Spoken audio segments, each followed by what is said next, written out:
Le dialogue pour mettre un terme aux protestations contre le projet de loi de finances 2024, le président de la République du Kenya, William Ruto, y adhère. Le 23 juin 2024, le dirigeant est-africain s'est déclaré prêt à ouvrir des négociations avec des milliers de jeunes qui manifestent pacifiquement contre l'introduction de nouvelles taxes. Le président Ruto a salué l'implication des jeunes dans les politiques économiques du pays. Our young people have stepped forward.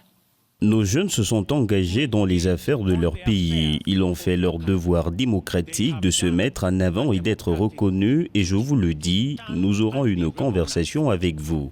And I want to tell you, we are going to have a conversation with you.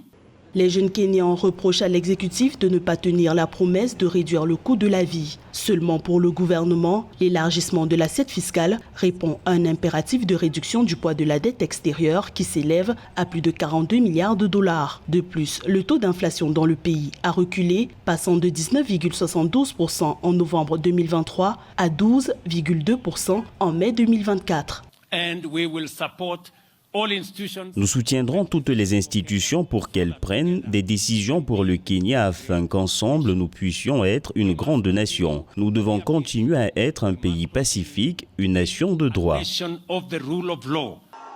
Malgré la suppression de 8 taxes accordées par le gouvernement le 18 juin 2024, la rue continue de gronder. Alors que 2 citoyens ont perdu la vie et plus de 200 blessés ont été enregistrés selon des chiffres officiels, les manifestants ont appelé à une grève nationale à partir du 25 juin 2024. Le chef de l'État du Kenya a affirmé la volonté du gouvernement de s'engager auprès des jeunes et de comprendre les problèmes qui les touchent, notamment le taux de chômage évalué à 67% au sein de cette tranche de la population.